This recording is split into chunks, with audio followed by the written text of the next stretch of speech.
خب بفهمی که اونجا نور توحید میدمه، این نور توحید میرسه، حتما میرسه.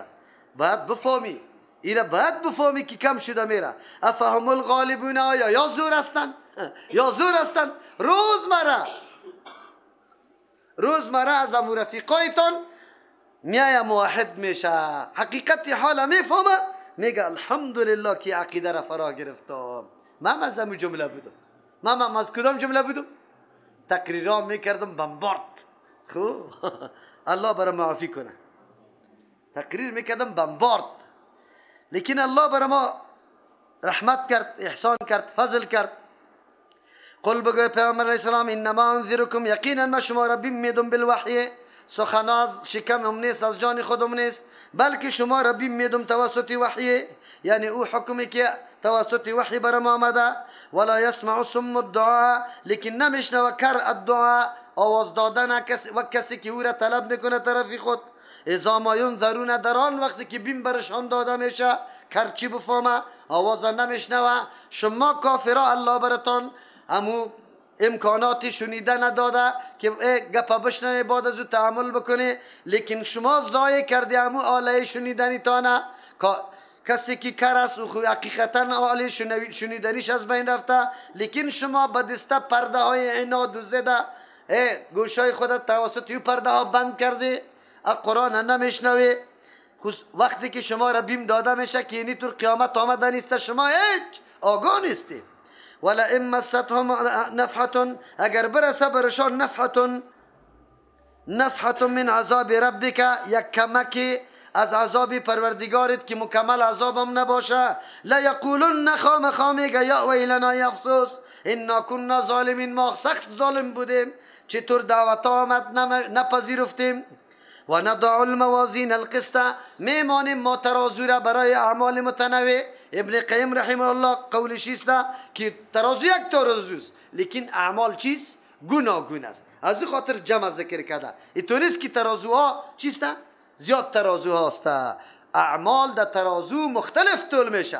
نماز علایده طول میشه، زکات علایده، روزه علایده، تلاوت قرآن علایده، نفر ثانی به مردم علایده، کلش علایده. میگذاریم ما الموازین، ترازوهای گوناگون برای اعمال مختلف، القسط، ترازوی انصافه، لیوم القیامت، فی یوم القیامت، در روز قیامت. فلا تظلم نفس، کم داده نمیشه به یک نفس شیئا، هیچ چیزی هم، ادناترین چیزی کم اینطور نیست که نقصان کرده شود حقش. و این کانه، اگر باشه مثقال حبت، به مقدار یک دانه، من خردلین، از اسپند یا از دانه گال، اتینا بها، آوردن میکنیم به امو قدر هم که نیکی کسی داره میاریم یا بدی داره. و کفا بنا، ما کافیستیم، بی زاید است نایش است، ما کافیستیم حاسبین، برای حساب کردن، شمار کردن. ضرورت نیست که الا این قدر اعمال، این قدر نفوس، این قدر عمر به یک انسان داده شده، این قدر اعمال انجام داده، چطور شمار شود؟ شمار کل مخلوقات برابر نصف روز دنیاست. چقدر؟ این سوال یک وقت برای ما بسیار بعید معلوم میشد. اوه، از آدم علیه السلام تا پیغمبر علیه السلام چقدر مخلوق تیر شده، هر کدام 100 سال، 50 سال، 60 سال عمر داره، هر کدام چیست میلیون ها قسم اعمال انجام داده. ایره چه قسم زودی کده حسابش بکشه. کامپیوترها برآمد، انسان توانست معاملات 10 سالی خود در 1 دقیقه، در 1 ساعت بگه حساب کنه. میتونه یا نمیتونه؟ انسان میتونه، پس الله کدام ذات است؟ از او خاطر بعد از این شک و تردد در این طور مسائل قطعا باقی نمانده. ولقد آتینا موسی و هارون الفرقان، یقینا ما داده بودیم به موسی علیه السلام و هارون علیه السلام الفرقان، آن چیزی که توسط از او فرق در بین حق و باطل، توحید و شرک، سنت و بدعت میشد، داده بودم برشان. یک مانو داده بودم به موسی و هارون علیه السلام الفرقان، آن چیزی که فرق آورنده بود در بین معجزه و غیر معجزه. و ضیاء برشان داده بودم، چیزی روشنی که تمامی مسائل برشان وضاحت میشد. و ذکرن، یادداشت و پند برایشان داده بودم. خلیکین برای کی؟ هر کس فایده نمیگرفت. للمتقین، به کسایی که در صدد تقوا بودن. الله متعال کتابا را ذریعه هدایت برای کسی میگردانه که انابت داشته باشه. قرآن بهترین بیان داره، قرآن بهترین جاذبیت داره، قرآن بهترین مضامین داره، محتوا داره. خب برای کی؟ که بیا برش بشینه و بشنوه، نه برای کسایی که سالا سالا قرآن فقط تعظیم میشه توسط چی کده؟ مردای ما وقتی که در مسجد بره اونجا پایین نکرشم اینی طور میکنه خیر و خلاص. زنای ما چی میکنه؟ هر رخت جدیدی که از چین میایه یک پوشه برش اضافه کده رایست. چی میگه؟ خوردن نظر گرفته. نظری چی گرفته؟ پوشه با قرآن کریم نظر گرفته. یک قدر هوشیار هستن، نمیگه که چیسته پوش خو یک ټوټه از رخت خودش باقی میمونه، بازور پوش دور میکنه. خب اینطور نمیکنه که نظر گرفتم که یتیم کفالتش از ذمه بگیرم، نظر گرفتم که در مسجد فرش بگیرم، نظر گرفتم که در مدرسه قرآن کریم بگیرم. این نظرانه نمیکنه. خب نظری ناچیز فکرتان است یا نه؟ خدا فریب میده. البته نگم پوش کردن قرآن کریم ثواب داره، هیچ قرآن پوش نکو، همون قربان شه. در حج رفتی شما یا نرفتی؟ ها؟ اونجا قرآن کریم ها پوش دار؟ پوشای لطایی دی وطنی ما و شماست که زمان میخوایی که قرآن کریم بکشی مانده میشی. مانده چرا؟ 54 دانه پوش جور کرده میباشه. 54. الله رحم بکنه که ما کدام طرف روان هستیم. الله متعال میگه با موسی و هارون علیه السلام اینطور کتاب داده بودم. الذین یخشون ربهم بالغیب. بله این همی کتابا که به موسی و هارون علیه السلام داده شده بود سبب ذریعه فرق آوردن در بین حق و باطل هم بود، مکمل روشنی برای زندگی و برنامه زندگی شان بود و بالکل نصیحت کامل برای آینده شان بود که از کدام چیزا خودداری کنه. لیکن کی؟ الذین امو مردمان یخشون ربهم که ترس داره از پروردگار خود، بالغیب بدون دیدن، الله را ندیده لیکن الله ترس داره. اونو مردم از اینطور کتابا استفاده کرده میتونه. و هم من الساعه مشفقون. همو مردمایی که از قیامت آمدن خیلی ترس داره. اونو مردم از کتابا فایده گرفته. و مردمی که عقیده با آخرت نداره میگه برو ترجمه را کی کشیده، شنیدن کی کشیده. و هذا ذکر مبارک. برای از خود تورات داده بودم که اینمی صفت را داشت و او مایه سعادت و نیکبختی ابو اومد بود. به کدامشان؟ به او کسایی که مشفقون بود، انابت در قلبشان داشتن، ترسی الله در قلبشان بود. دیگه ما و شما را چی میگه الله متعال؟ و هذا ذکر مبارک. این قرآن کریم که فعلا در دسترس خود قرار داری، چش میشه برشته کدر و ایستی. ذکر مبارک. ای سبب یادآوری پر برکت است. ذکرون ای بیدار کننده است، کتابی بیدار کننده است. تو را از خوابای غفلت بیدار میکنه، تو را از خوابای غفلت بیدار میکنه، تو را هوشیار میکنه که کدام راه تعقیب که کدام بگذار، تو را راهنمایی میکنه. مطلقی همینطور راهنمایی مبارکون پر برکت است. با مجردی که تعلق به این کتاب میگیری الله برات عزت میده، برکت ازیره با چشم سر مشاهده میکنی، بالکل میکنی. از یک مدرسه 600 نفر فارغ شدیم. چند؟ 600 نفر. ولی کسایی که تعلق به کتاب الله گرفته الله برش عزت داد.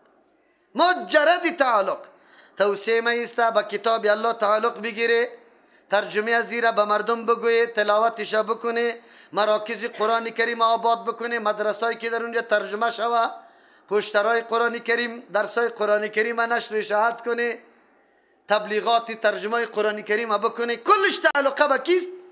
آی پر برکت است، پر برکت است. هر کس به قرآن تعلقه میگیره الله برکت برش میده. انزلنا. چطور پر برکت نباشه؟ کتابی کیست؟ سخن انسان نیست، سقرات و بقرات نیست. انزلنا ما روان کردیم. الله متعال میگه ما روان کردیم. این کتاب قابل عزیزه که جلو نشوه. هم حتما رابطه تان با امرای کتاب باشه. رابطه با قرآن توسط چی میشه؟ توسط چی میشه؟ نان میخورم که قرآن برام چی هدایت کرده، در خانه داخل میشم قرآن چی هدایت کرده، زن میگیرم چی هدایت کرده، معامله میکنم بیع میکنم چی هدایت کرده، طلاق میپرتم چی هدایت کرده، شیری کسی را میخورم چی هدایت کرده، دین میدم قرض میدم چی هدایت کرده. قرآن کل هدایت را به موت بیان کرده. رابطه به این بسته میشه. بعد از چی میگه؟ افانتم له منکرون. آیا اهل مکه شما از این کار میکنی؟ نمیپذیری؟ این طور کتاب که از الله آمده مبارک است. او نصیحت کامل است. الله اکبر. ولقد آتینا ابراهیم رشده، داده بودیم به ابراهیم علیه السلام رشده رای نیکی از او را. رشده او قوتی که سبب چی شد؟ مبارزه. او قوتی که سبب مبارزه علیه شرک شد، اونو را برش داده بودم. ایره مردم میگه رای ثواب، رای توحید. من قبل و پیش از موسی علیه السلام و هارون علیه السلام و کنا بودیم بهی بالای با ابراهیم علیه السلام لیاقت و اهلیتش مکمل عالمین ما علم داشتیم که بله ابراهیم علیه السلام جوانی سرشار است. امو طریقه های پدری خدا مکمل میده میکنه.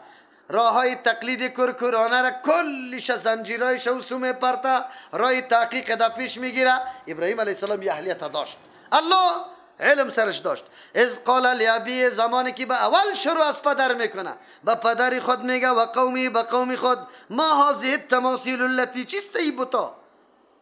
این مجسمه ها انتم لها عاکفون که شما مجاورش هستی، لازم گرفته. هر روز جارو کو، رخت سرش پرتو، نه گنبد سرش جور کو. چیست ای؟ چی میکنه برای شما؟ امروز همون طور است. و بتا را اینطور تعظیم میکرد، مجسمه را، شکل انسانی را برش داده بود، خیر و خلاص. امروز مردم ما مجاوری های کی شده؟ کلان خیت کته. در مسجد ما خادم پیدا کرده نمیتونیم، در مقابل پول 5000 افغانی مردم برش میده، خادم پیدا نمیشه. اونجا 10 دانه مجاور در لنگر فلانی چیسته قبر موجود است، 10 دانه خیت کته. موره های چیسته علگه کده گردن کده، دوام روی خود نشیشته. سیسته بازوار پاچا صاحب میگه دستایشته مردم بوسه میکنه. عجیب است، الله رحم بکنه. یه عقل کدام طرف رفته؟ قالوا وجدنا آباءنا، ما خو مقلدین هستیم، یافته بودیم پدرای خدا، لها عابدین که برای از عبادت میکرد. چرا این کار میکنه؟ پدرای ما در شاید دو شمشیره نمیرقم بیرق بالا کرده بود، ما هم بالا میکنه، ما هم اینطور میکنیم. قال لقد کنتم انتم و آباؤکم، ابراهیم علیه السلام صریح جواب میگه. در بین چی؟ لته جواب نمیگه، در بین لته شف نمیگه، شفتالو بیان کرده رایست. من حجتان واضح باشه، مردم بشناستانه، من که به نام وهابی بشناسه خود. چی میگه؟ شیوه دعوت ما فرق داره، یا که از سخت هستن، زشت هستن، ما به حکمت پیش میریم. به چی پیش میریم؟ به حکمت پیش میریم. حکمت های تانه مردم میفهمه، میگه شما منافق بودی، حقیقت حالا نمیگفتی، کاری دیگه چیز میکردی و نمود دیگه چیز. اینطوری کار نکن. من حجی تبر ملاک رسول الله در روز اول اعلان کرد که ما شعارم لا اله الا الله هست. میگه قال لقد کنتم، یقینا شما، انتم شما و آباؤکم پدرایتان، فی ضلال مبین، در گمراهی آشکاراستی. این چطور شده میتونه؟ بتای خود ساخته را پرستش میکنه. قالوا جئتنا بالحق، این بتای ما را کی طور میگی؟ تو کدام رای حق بر ما آوردی؟ دین حق؟ آیا تو آوردن کردی به دین حق؟ ام انت من اللاعبین، یا است که همونطور ساعتی تا تیر میکنی قط ما؟ اگر تو کدام برنامه داری خیر بگو، یا نه که ساتیری قط ما کده رایستی. قال ابراهیم علیه السلام میگه بل ربکم، مالک متصرف شما، مدبر شما، مصلح شما، رب السماوات والارض، مالک متصرف آسمان است، والارض از زمین است. کدام رب؟ الذی امر رب فطرهن، که آسمان و زمین پیدا کرده. بتایتان چی کرده؟ لرزه در جان مردم پیدا شد، او پدر خو مرگی گرفته، درستا می لرزه که مردم مرا تالی را تعظیم میکرد، اولی مردم از ما چپه میکنه، سوقاتا کلش از بین رفت. بچه را میگه او بدبخت تبا شوی، چی کردی؟ مرا خانه مرا خراب کردی. و انا علی ذالکم من الشاهدین، ابراهیم علیه السلام میگه مد اینه میگی شهادت میدم که رب السماوات، رب شما رب السماوات و رب الارض است. و تالله مرد مجاهد است، اعلان میکنه مرد داره، هیچ ایراسی نداره. من براتون گفتم که شجاعت به اندازه قوت ایمان است. چی است؟ چقدر که نوری توحید در قلب دمیده امو قدر شجاعت و قوت حاصل میشه. ابراهیم علیه السلام یک نفر است در مقابل نظام طاغوت استاد است و چی میکنه؟ قسم هم یاد میکنه که بوتکای تان ماندنی نیستم. الله اکبر. اینطوری غیرت ما داریم؟ ها؟ داریم؟ نبینه ما را رفل یدین که میکن تو باش کسی هست چی طور میکنه؟ نفر دیگه که پیدا شد دستار باز خودم معرفی میکنی در ملت ابراهیم هستم. دروغ نگو. ملت ابراهیم تو سی کولی تالله قسم بالله لاکیدن اسنامکم ای بتایتان خوی مایده کدنیستم کی بعدن تولو مدبرین پس از که رفت پشت گرداننده ای بتا ربانه باز مقتش حسابی میکنم. فجعلهم مردم رفتن در میله مذهبیشان موقع میسر شد برای ابراهیم علیه السلام داخل شد تبری کلا نگرفته دیکی نمیزنی. فجعلهم شروع کرد جزازن پارا پارا پرچه پرچه الا کبیر اللهم مگرمو بطی کلانشان. چرا؟ لعلهم شاید که الیه بسی بطی کلان را یرجعون باز بگرده قوم. ایره برای الزام ابراهیم علیه السلام گذاشته که الزام بیاره سری کی؟ سری مردم در گپی خودشان بگیره. در قریه تان خواب میبینی که زنا سعی میکنی در لبی را رم تنگ کرده چراغ کان کرده چی هست؟ قبرم نیست اینجا خونی شهید ریخته را تنگ کرده بگوی شاخهای درخت یک دم پر از درخت ها شده امیر حرکت نمیتونی میترسی. ابراهیم علیه السلام بتا را میده میکنه. قالو من فعل هذا پس دور خوردن که بت مد نمانده برادر. وای اینه کی کده زیارت ها به نام زیارت ها که مردم مشهور کرده حاجت رواها این بیران کردن کار داره. چی کار داره؟ خب بلی تو رام نکنی یک چند تا میگم ما میریم شاید شمشیره را در میدیم اینطوری نمیشه در دادن. این برای خود چی داره؟ سلطه کار داره موقع کار داره ذهن سازی کار داره. حالی که شما راستی کدام قبر در داده باشی شما به جاغی مرا میگیری. قالو من فعل گفتن کی کار من فعل هذا کی کار کرده بیالهتنا با معبودای ما انه لمن الظالمین سخت از جمله ظالم است سعی که معبودای ما از بین برده. قالو سمعنا فتن ما بین خود گفتن این کار هر کس نمیتونه کسی میتونه که جوان باشه. ری سفیدا بیچاره این کار کی میتونه جوان باشه جوان. قالو سمعنا ما شنیدیم فتن از یک جوان یذکرهم یکی در موردی بوتا یک چیزی میگفت گپای بوتا را همون زیاد دادن گرفته بود. یو قالو له ابراهیم گفته میشه برایش ابراهیم. قالو آمدن ابراهیم هم حاکم گرفتن نه گفتن فاتو بیاری به ابراهیم علی عیون الناس در پیش روی مردم لعلهم یشهدون که مردم سر شاهدی بده. قالو ابراهیم علیه السلام حاضر کردن چی میگه؟ انت فعلت هذا توی کار کردی بیالهتنا با معبودای ما یا ابراهیم علیه السلام. قال ابراهیم علیه السلام میگه بل فعله بلکی کده ای کاره کی کده؟ خودش کده خو لیکن کلام چه قسم میکنه؟ پیوستن کلام که مخاطب چی بکنی؟ توریه کنی. توریه مخاطب دیگه مطلب بگیره تو دیگه مطلب سعی کنی. یک کمی توقف کرد ابراهیم علیه السلام. بل فعله کبیرهم مخاطب فکر میکنه که فاعل فعله کیست؟ کبیرهم است. مخاطب فکر میکنه کفار بی طور فکر کرد که ابراهیم علیه السلام میگه بل فعله بلکی کار کرده کبیرهم کلانی بوتا مخاطبی معنا را گرفت. اما ابراهیم علیه السلام چی بود؟ بل فعله ای سینه کبیرهم هذا کلانی بوتایتان خی نمیست او فاعل برای فعله نیست او چی است؟ مبتدای علیده است. لیکن طور کلام پیوسته کرد ابراهیم علیه السلام که مخاطب فکر میکنه که فاعل فعله کیست؟ کبیرهم است. این بهترین توجیه است اگرچه دیگه توجیهات هم اینجا ما داریم. کبیرهم هذا کلانی شنمیست فاسالوهم از پیش سوال کنی این بوتایتان خو معبودایتان است. این کانو ینطقون اگه گپ زده میتونه این شرمندگی بالای چی هست؟ شرمندگی.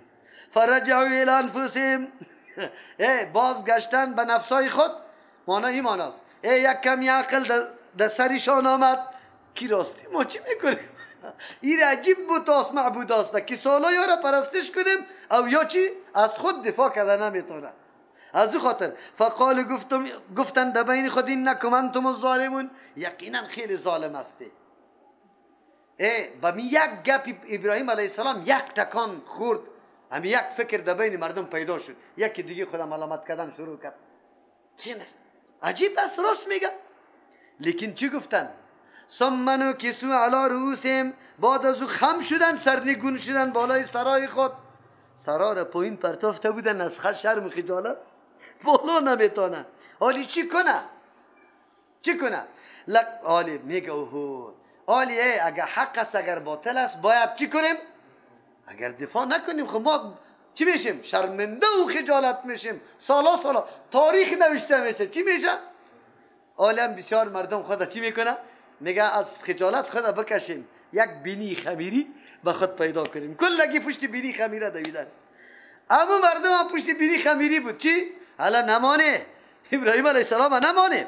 لقد علمت ما هؤلاء ينطقون، تو خود میفهمی که یا خود گپ زده نمیتونه، که او بدبختا گپ زده نمیتونه، چطور معبود شده میتونه؟ معبود کسی میگه که راهنمایی کنه راه سعادت و راه رسیدن به خودش، که تو را بگه که از اینی را به ما خود برسان، وقتی که گپ زده نمیتونه. قال فتعبدون من دون الله، ابراهیم علیه السلام برشان میگه پس شما عبادت میکنی غیر از الله، ما اوتر معبود لا ینفعکم، که نفع نمیرسانه. صدها سال دایی بود سجده ها بکنید چی منفعت براتون؟ شیئا چیزی را ولا یضرکم، ضرر هم رسانده نمیتونه اگر عبادتش نکنی. اف لکم، هلاکت باشه برای شما، ولی ما تعبدون، برای اون چیزایی که شما عبادت میکنید من دون الله، بغیر الله. افلا تعقلون، یا کم عقل نداری؟ سالا بری عزیز شما سجده کرده رایی بوده، در حالی که خود بیچاره عاجز بود. چی رقم عاجز بود؟ لوبیا را سخت خورده بود، اپندکس شده بود. پیر صاحب قطی مریدا یک جای میده و دکتر صاحب میگه یک مرید از اون طرف پیسه را کشیده بندله که همین پیر صاحب بخو. او مردکه تا دین روز تو میگفتی پیر صاحب حالی بیچارگک تو پیسه داده رویستی که حالا دکتر صاحب عملیات چیزی شوه که اپندکس است از بین نروه. عجیب است، عقل کدام طرف رفته؟ الله رحم بکنه سر ما. خیر میایه، این داستان بسیار داستان جالب است و درس عظیم برای ما میده که سری توحید الله انسان چقدر غیرت داشته باشه و چه قسم دعوت بده. سبحان ربک رب العزة عما یصفون و سلام علی المرسلین والحمد لله رب العالمین.